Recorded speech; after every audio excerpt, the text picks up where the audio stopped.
Praise the lord. मेरे channel में आपका स्वागत है, Christ in me with Nicole Daniel. आज मैं आप लोग के साथ एक ऐसा विषय शेयर करूंगी, अगर वो बात हमारे आत्मिक जीवन में है तो हम सचमुच हमारे परमेश्वर से बहुत दूर हैं। और वो विषय ये है सूखापन, ड्रॉट। तो सूखापन, इस विषय को हम बाइबल के द्वारा ही देखेंगे। रेफरेंस के लिए मैं आपको बताना चाहती हूँ यिर्मयाह उसका 14 चैप्टर, यिर्मयाह उसका 14वां अध्याय। इस अध्याय में परमेश्वर के लोगों के जीवन में जो सूखापन आता है तब उनकी परिस्थिति क्या होती है और किस कारण उनके जीवन में सूखापन आता है, और सूखापन आने के बाद उसका नतीजा क्या होता है, उसका परिणाम क्या होता है, इस अध्याय के अंदर हम देखते हैं। यिर्मयाह जो परमेश्वर का दास है, एक भविष्यवक्ता है, वो प्रभु से प्रार्थना करता है, परमेश्वर से विनती करता है इन लोगों के लिए, लेकिन परमेश्वर उस सूखापन को नहीं हटाता है, क्योंकि उन लोगों ने परमेश्वर के विरोध में काम किया होता है, परमेश्वर से वो भटक चुके होते हैं। तो इस अध्याय के अंदर हम इस प्रकार सूखेपन को देखते हैं। तो हम इस विषय को 3 हिस्सों में बांटेंगे। पहला, कि सूखापन जब होता है तब हमारी परिस्थिति क्या होती है। तो जैसे हमारा पहला पॉइंट है सूखेपन की परिस्थिति। इस परिस्थिति में 4 चीज़ें हमारे साथ होती हैं।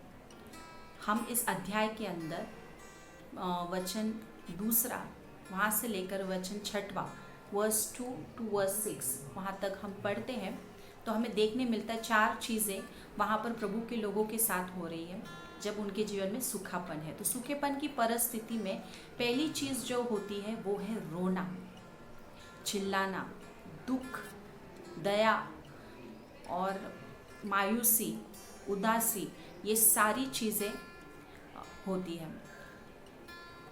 मॉर्निंग, दुख, ये बातें उन लोगों के जीवन में थी। तो जैसे हमारे आत्मिक जीवन में अगर सूखापन होगा तो हम हमेशा एक दुखी, एक रोना, ऐसी बातें हमारे जीवन में होगी। दूसरी चीज़ जो है वो है उन्नति न होना, प्रोग्रेस नहीं होगा, कोई चीज़ फलवंत नहीं होगी, हरियाली नहीं होगी, उत्पादन नहीं होगा, सब चीज़ें रुक जाएगी, थम जाएगी, होल्ड पे आ जाएगी, उसमें से कुछ भी अच्छा नहीं निकलेगा, स्टक हो जाएगी। तो ये दूसरी चीज़, जहाँ पर सूखापन है वहाँ पर प्रोग्रेस नहीं होता है, वहाँ पर उन्नति नहीं होती। तीसरी चीज़ जो है वो है सप्रेशन या क्रैक डालना या फिर डिवीजन, बट जाना। जहाँ पर सूखापन है, जैसे सूखी ज़मीन होती है, उस देश में जब सूखापन था तो वहाँ की ज़मीन के अंदर क्रैक डालना, दरारें पड़ना शुरू हो गई थी। तो हमारे जीवन में जब हम सूखेपन से गुजर रहे तो हमारी परिस्थिति ऐसी ही होती है। हम अलग रहते हैं, हमारा सोच अलग हो जाता है, हमें फेलोशिप अच्छा नहीं लगता, संगति अच्छी नहीं लगती, हम परिवार से ज़्यादा मिलते जुलते नहीं हैं, मिलजुल के नहीं रहते, हमारे कलीसिया के लोगों के साथ, हमारे दोस्तों के साथ हम हमेशा अलग रहते हैं। ये सूखेपन के कारण ऐसी परिस्थिति हमारे जीवन में आती है।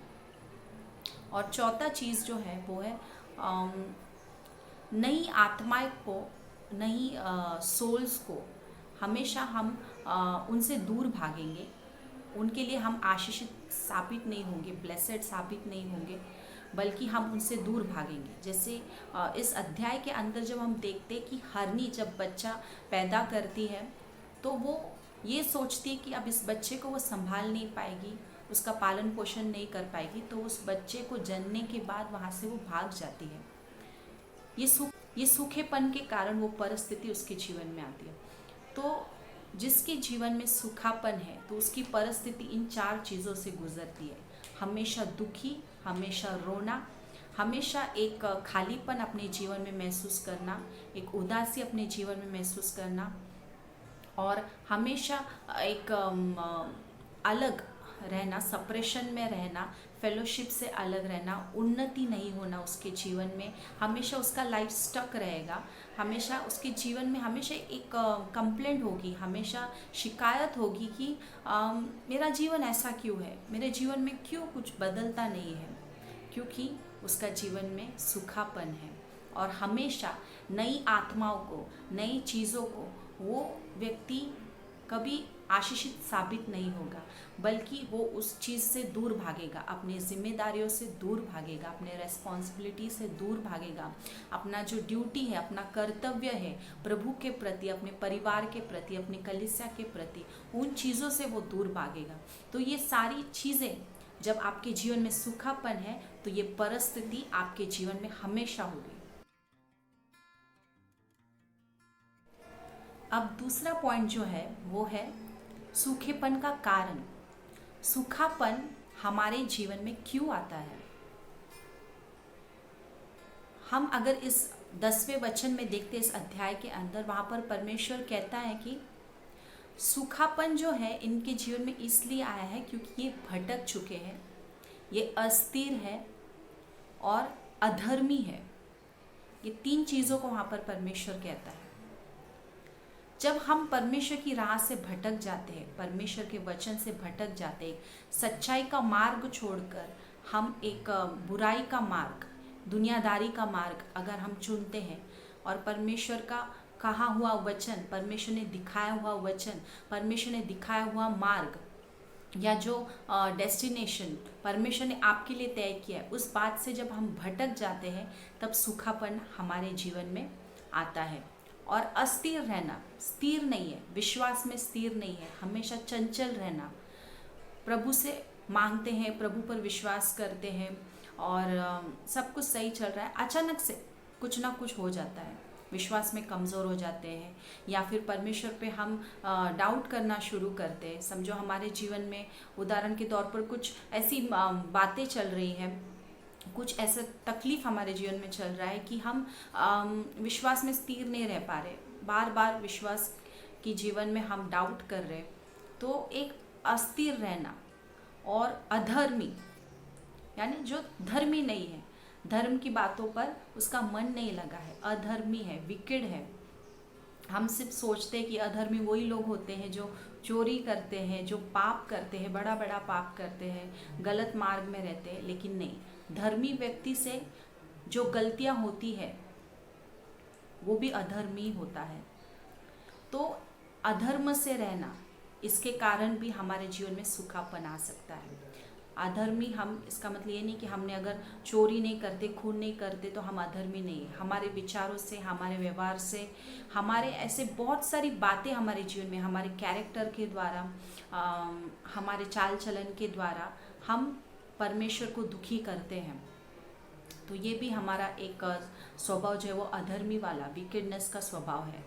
तो इसके कारण भी हमारे जीवन में कभी कभी सूखापन आता है। हम कभी कभी रियलाइज़ नहीं करते इस चीज़ को, लेकिन ये बातें हमारे जीवन में होती हैं जहाँ पर हम अस्थिर हो जाते हैं, हमारे विश्वासी जीवन में बहुत चंचल हो जाते हैं। ऐसा क्यों हो रहा है, क्यों हो रहा है, ये परिस्थिति क्यों है, परमेश्वर तू ऐसा क्यों नहीं कर रहा है, तूने तो वचन में ये कहा है, वो कहा है। हम परमेश्वर को क्वेश्चन करने लग जाते हैं, और अस्थिरता के कारण, हमारे विश्वास के डगमगाने के कारण हमारे जीवन में सूखापन आता है। तो सूखापन का ये एक कारण है, अधर्मी एक कारण है। तो ये सारी बातें हमारे जीवन में होती है और इसके कारण हमारे जीवन में सूखापन आता है, एक ड्रॉट आता है। जैसे इस 10वें वचन में हम लोग देखते हैं कि परमेश्वर वहाँ पर कहता है कि इन सारी बातों के कारण इनके जीवन में सूखापन है। वो कहा है, हम परमेश्वर को क्वेश्चन करने लग जाते हैं, और अस्थिरता के कारण, हमारे विश्वास के डगमगाने के कारण हमारे जीवन में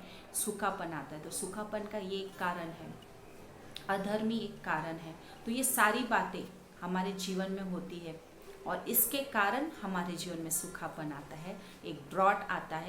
जैसे इस 10वें वचन में हम लोग देखते हैं कि परमेश्वर वहाँ पर कहता है कि इन सारी बातों के कारण इनके जीवन में सूखापन है। अब तीसरा पॉइंट ये है कि सूखेपन का परिणाम क्या होगा। 12वें वचन के अंदर, वर्स 12 के अंदर जब हम पढ़ते हैं, वहाँ पर परमेश्वर कहता है कि किस प्रकार वो इन लोगों का अंत करेगा जिन लोगों के जीवन में सूखापन है। परमेश्वर यहाँ पर कहता है 3 चीज़ों के द्वारा, एक है तलवार, दूसरा है महंगी और तीसरा है मरी से। तो बहुत ही भयानक बात है।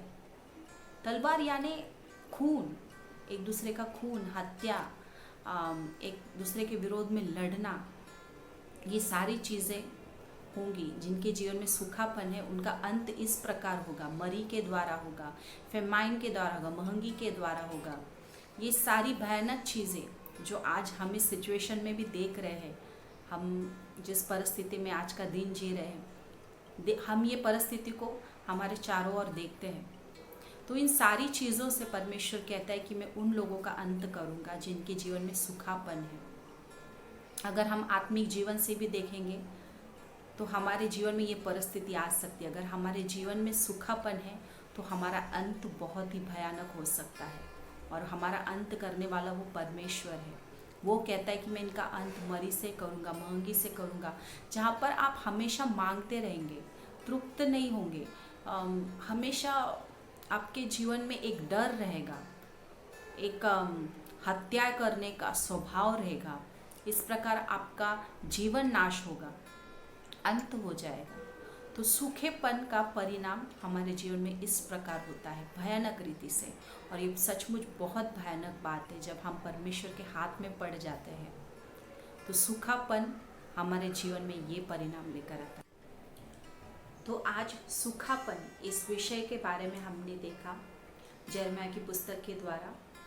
तो मैं आप लोगों को यही बताना चाहती हूँ, ये कहना चाहती हूँ कि सूखापन अगर हमारे जीवन में रहेगा, वो आत्मिक क्षेत्र होने दो, वो हमारा शारीरिक बात होने दो, या फिर हमारा कामकाज, हमारी कलीसिया, हमारा परिवार, हमारा सोच विचार, जहाँ पर भी सूखापन अगर होगा तो हमारा नाश बहुत ही भयानक है। और जैसे हमने कारण देखे, सूखेपन के कारण क्या होते हैं। जब व्यक्ति अधर्मी हो जाता है, अधर्म के काम करता है, भटक जाता है, परमेश्वर से दूर हो जाता है, तब ये सब चीज़, ये सूखापन हमारे जीवन में आना शुरू होता है। और सूखेपन के कारण हमारी परिस्थिति हमेशा दुखी, रोना, पीटना, चिल्लाना, एकदम तृप्त न होना, ये सारी बातें, जिसके जीवन में सूखापन है, ये सारी बातें होती हैं। तो मैं नहीं जानती आपके जीवन के किस क्षेत्र में सूखापन है, लेकिन मैं आप लोग को एनकरेज करना चाहती हूँ प्रभु के वचन के द्वारा कि हमारा परमेश्वर जो है वो जीवन का जल है और वो तृप्त करने वाला परमेश्वर है। तो अगर आप उससे मांगोगे, आपके सूखेपन के विषय में अगर आप उसे कहोगे, प्रार्थना करोगे, तो ज़रूर हमारा परमेश्वर आपको तृप्त करेगा और आपके जीवन को सूखापन से हटाकर आपके जीवन को फलवंत करेगा। जैसे इस अध्याय के अंदर यिर्मयाह परमेश्वर से प्रार्थना करता है, लेकिन परमेश्वर उसकी भी प्रार्थना नहीं सुनता, क्योंकि परमेश्वर उसको कहता है तू मत प्रार्थना कर इन लोगों के लिए। फिर वहाँ पर वो लोग परमेश्वर से उपवास करते हैं, उसको बड़ी बड़ी भेंट चढ़ाते हैं, लेकिन ये सारी बातें हमको हमारे सूखेपन से बाहर नहीं निकालेगी, बल्कि हमारे सूखेपन से अगर हमें बाहर निकलना है, एक फलवंत, एक ब्लेसेड लाइफ हमें जीना है, तो हमें परमेश्वर के मार्ग पर चलना होगा, परमेश्वर को हमें प्रसन्न करना होगा, उससे भाता हुआ जीवन हमें जीना होगा। तो वो परमेश्वर का वचन ही हमें सिखा सकता है। जब हम प्रभु से प्रार्थना करेंगे तो परमेश्वर ही हमें बता सकता है कि हमें कैसे चलना है, और हमारे सूखेपन को केवल वही दूर कर सकता है। तो मैं विश्वास करती हूँ कि आपको परमेश्वर ने इस वचन के द्वारा आशीषित किया है, आपसे बात की है, और मैं ये भी विश्वास करती हूँ ये वचन सुनने के बाद आप ज़रूर आपके जीवन के सूखेपन को परमेश्वर के सम्मुख रखेंगे और उससे बाहर आकर खुद के लिए एक आशीष होंगे, दूसरों के लिए एक आशीष होंगे। तो आपको परमेश्वर इस वचन के द्वारा आशीष करें, और जो भी वचन का रेफरेंस है वो मैं डिस्क्रिप्शन बॉक्स में डालूंगी, आप इसे ज़रूर पढ़ना, इस अध्याय को ज़रूर ध्यान देकर पढ़ना और आशीषित होना। परमेश्वर आप सबको आशीष करे।